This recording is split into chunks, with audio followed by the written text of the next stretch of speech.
Yeah? 75 a day? Mr. Doherty, I was a PFC with a bazooka during the Battle of the Bulge. I didn't have a scratch on my body when it was over, but somehow my mind got kind of scratched. I don't like loud explosions. $500 bonus if you make it. I said I didn't... 500? Cash. You got yourself a boy. When do we leave? In 10 minutes. Somebody's in a hurry. A fella in L.A. wants to blow up a movie lot.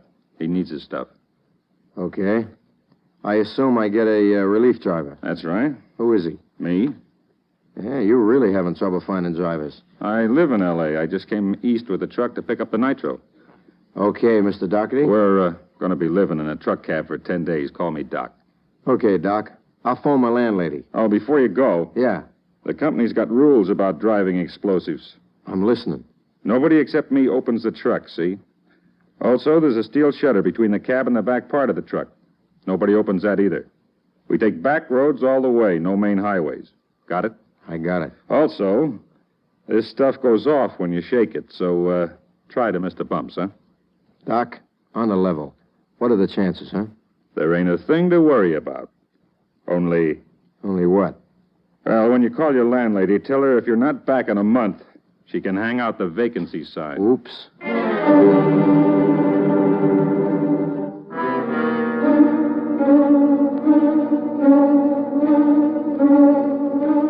Ten minutes later, I'm driving across the George Washington Bridge in a red and white trailer truck marked Danger, High Explosives.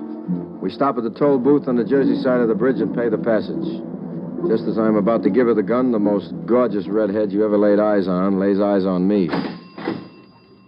Hello. Hi. Wonder if you boys could give me a lift. Stranded? Uh-huh. Doc, Why not? Hop in, kid. we're carrying high explosives, honey. I can read. Also, I explode very easily myself.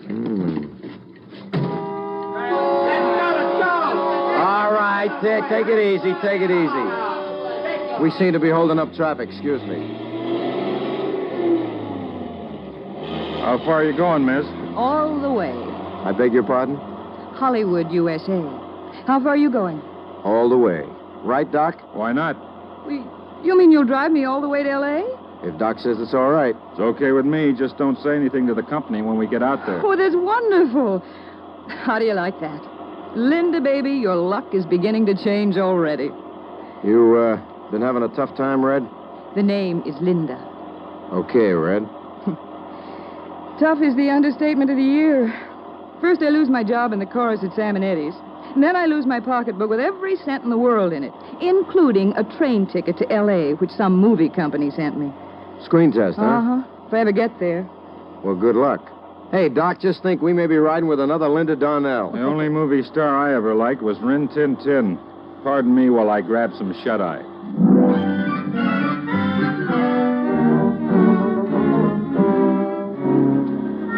As anybody could plainly see, Linda was no dog. However, Doc falls asleep and we head out Route 4. And it ain't long before I hear that old familiar sound, a motorcycle siren. Sure enough, a boy in a blue suit pulls alongside and gives me the wigwag with his glove.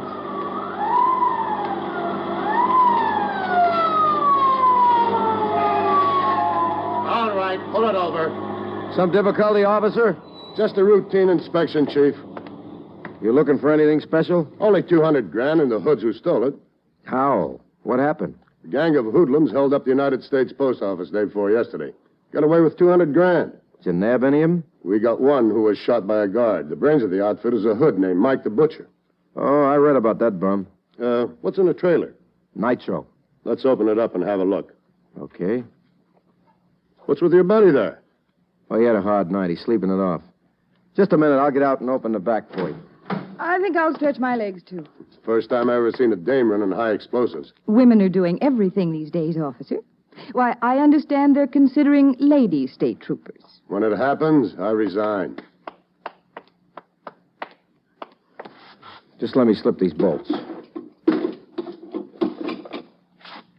Open it. Right.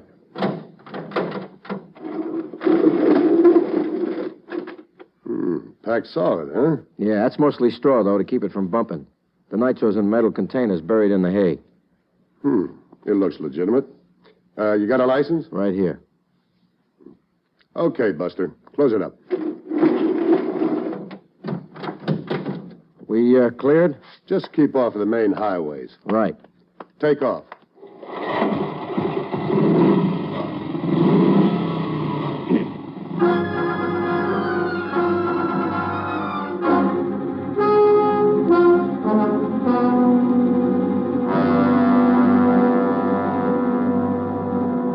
The trooper, who looks like he escaped from the gorilla cage at Ringling Brothers, speeds out in front till he's out of sight. The redhead and I climb back in the cab. Doc is sleeping like he ain't got a care in the world, so I start up the motor and we head for Pennsylvania. Rocky, What's up, kid? I'm hungry. Yeah. You know, I could stand some of that fodder myself. I'll pull into that roadside place up ahead. Thanks, Rocky. Don't mention it. I'll wake up Doc. He could probably use some Java himself. Okay. Hey, Doc. Doc, wake up. Hey, Doc, come on. Line up your flu. Doc? Can't you wake him up? No. Well, let me try. Wait a minute. Take it easy, Red. Nobody's going to wake him up. What? He's dead, baby. Stone cold dead. But just a little while ago. Are you sure? Uh-huh. I don't understand how. Just take a good look at them finger marks on his throat. You'll understand. Somebody choked this guy to death. Rocky, you're dreaming. We've been right in this cab with him, except for 1 minute when the state troopers stopped us. That was the minute that did it. You mean we've been riding with a dead man all this time? Oh, Rocky.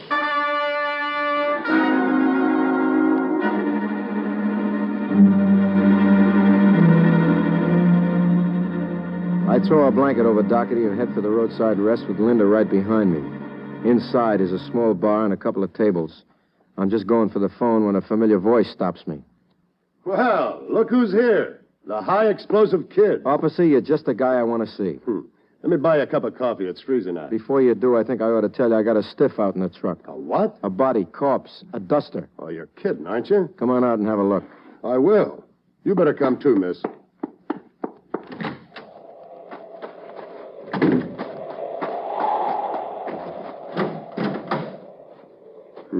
He's dead, all right. And it ain't an accident. That's what I've been trying to tell you. Yeah, let's have a look in his pockets. Mm-hmm.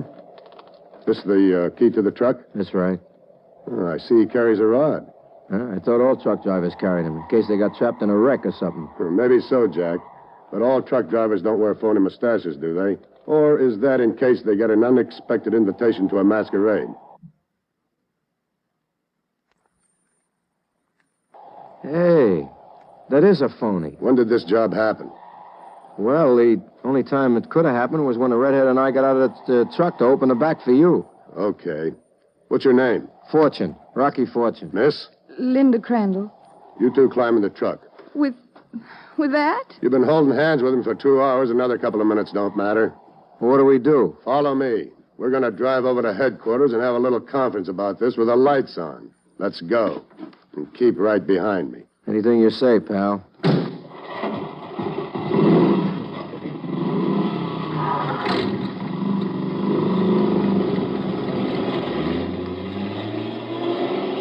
Rocky, Uh-huh.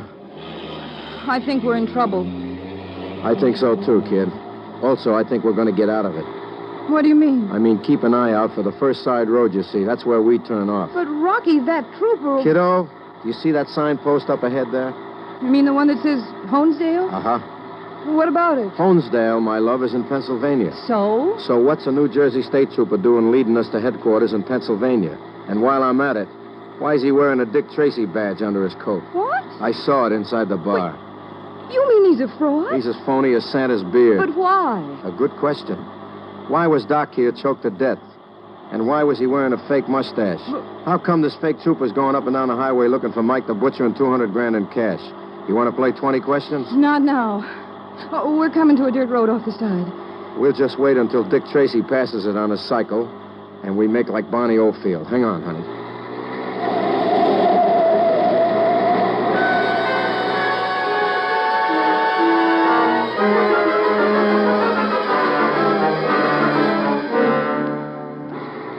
How we doing?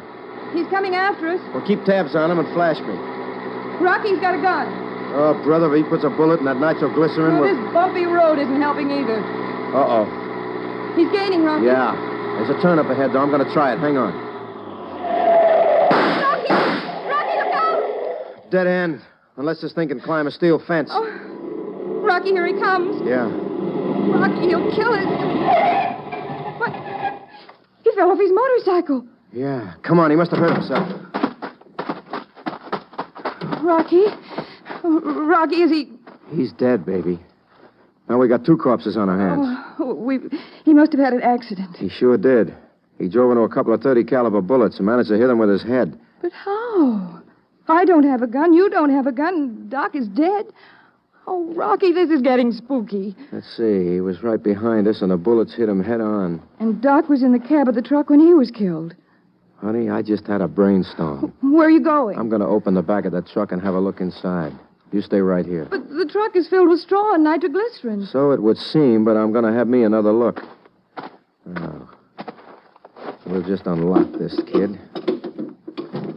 Open the doors. And slide this petition. And... How they do? Keep your hands up or I'll give you what this phony trooper just got. Yeah, sure thing. Rocky? What is it? We got guests, baby. Somebody's been living in the back of our living room here all the time. Get over here, redhead. Stand next to your pal. Who are you? How'd you get in there? Never mind that. He's been in there all the time, Red. The nitro and the straw just covered up back of the half of the truck. Rocky. He must have killed Doc. Did kill Doc, honey. He just reached through the grill that connects the cab and the truck compartment and choked him. You're both too smart for your own good. Just like Doc. Just think, honey, we've been chauffeurs for none other than Mike the Butcher. Yeah, that's a pretty smart way to get across the country with 200 grand in hot money. Why'd you choke your pal Doherty, Mike? Doc got a little too clever, flyboy. When Blinky Harry come along on his kiddie car, Doherty says to me through the back of the truck, Mike, he says, unless you want me to tell Blinky Harry you're in here, you better split that 200 G's with me, 50-50. So you choked him.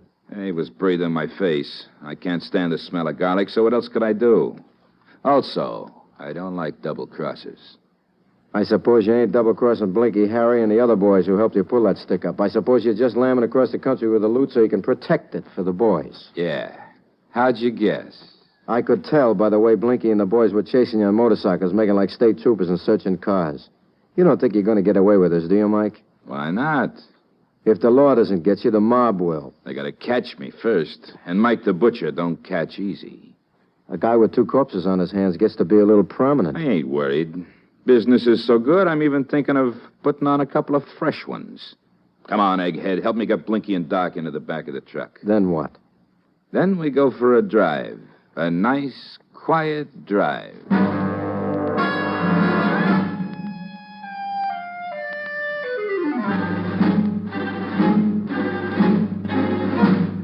Not much point in arguing with a killer like Mike the Butcher, so we stuffed Blinky Harry and the Doc into the back of the truck under the straw, and then me and the redhead and Mike climb into the cab and start what looks like the last lap. Where are we, Fortune? Just outside Pittsburgh. I'm hungry. I could stand a little chow myself. Yeah, it's getting dark, too. Next place you pass with curb service, pull in. Yeah, we're coming to one now. Okay, ease her in and wait for the car hop. I'll do all the talking. I mean, all the talking.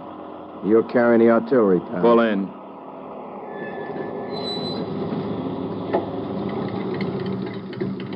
All right, blow the horn for service. And not a peep. Yes, sir, ladies and gentlemen. What'll it be? 3 hamburger plates, 3 coffees, 3 bags of popcorn. Mm-hmm. Onion? No onions. Yes, sir. Hey, carrying explosives, huh?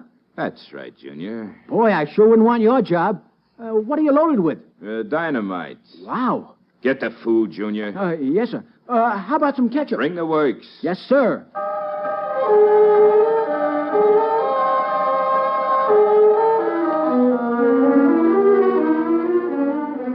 Junior brings the chow, and we light into it like 3 wolves in a pastry shop.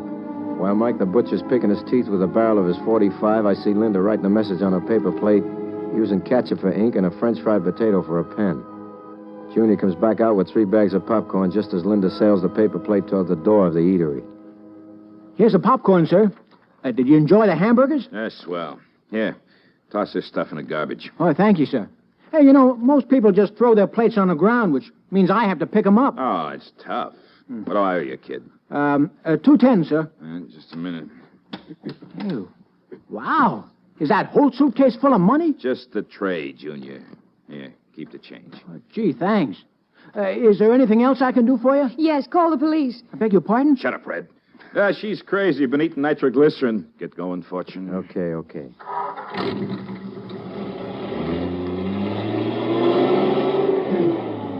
You just talked yourself out of a long life, Redhead. I can't afford to take chances. She didn't mean anything. Not much. Okay, Fortune. Next dirt road you see, turn off. Listen, this nitro won't take much more banging around. It's liable to go boom. So is this 45. Now, you do like I say.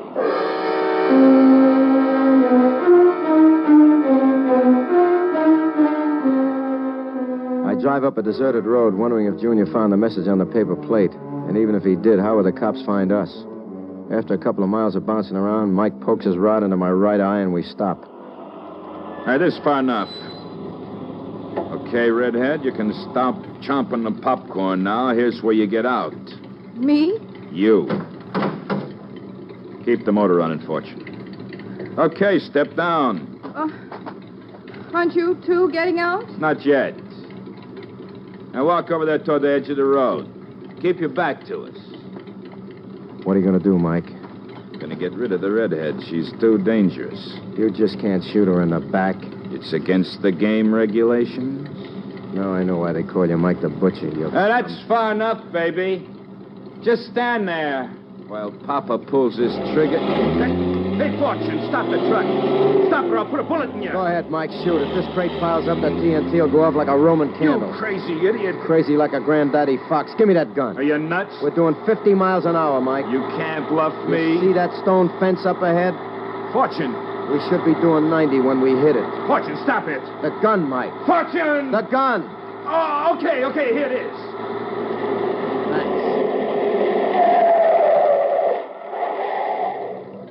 One move and I'll ventilate you. All right, you win. Sit over next to the door while I drive back for the Redhead. Yeah, like you say.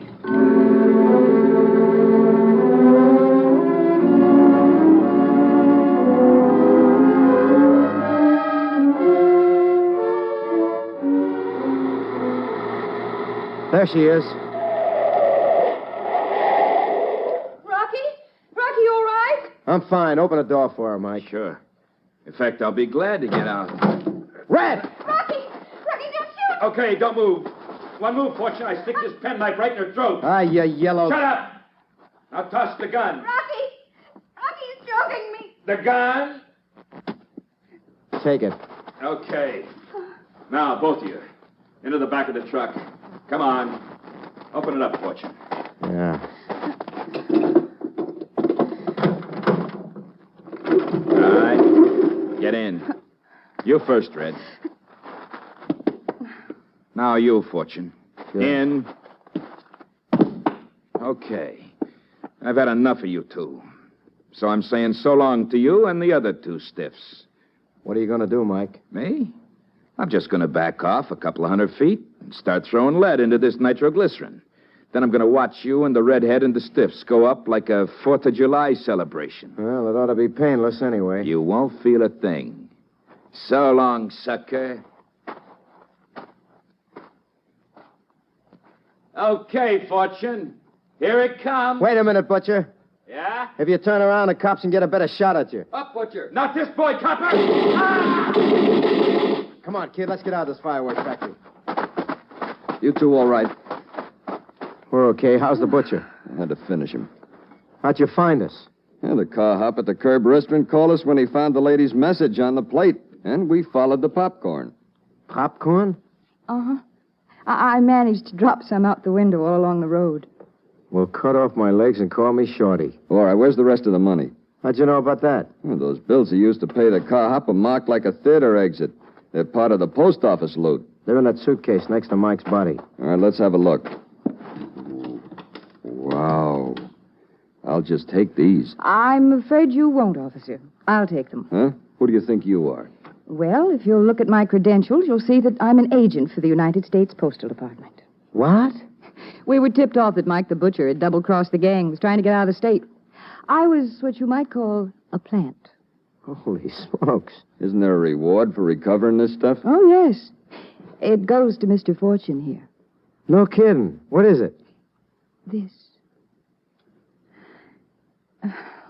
That's for saving my life. Yeah. When we go home, baby, you better ride in the back of the truck with the rest of the high explosives. Suppose I don't. Pow!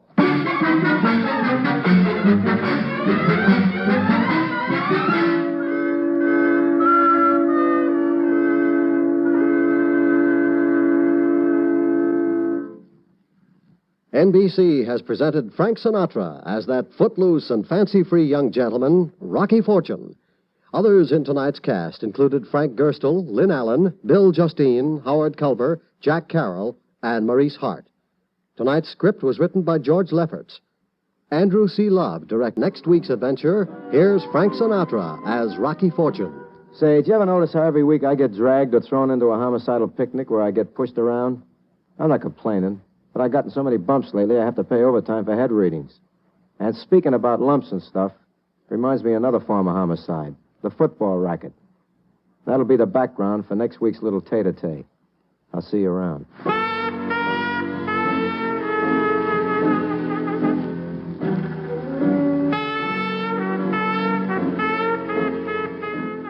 It's said, the Lord loveth a cheerful giver. So do thousands upon thousands of polio victims who receive merciful aid through your cheerful contributions to the March of Dimes. Your extra help is needed now to pay for history's greatest assault against infantile paralysis, the 19 and Give Extra, for victory over polio. You'll be glad you did. Visit with Fibber McGee and Molly tonight on the NBC Radio Network.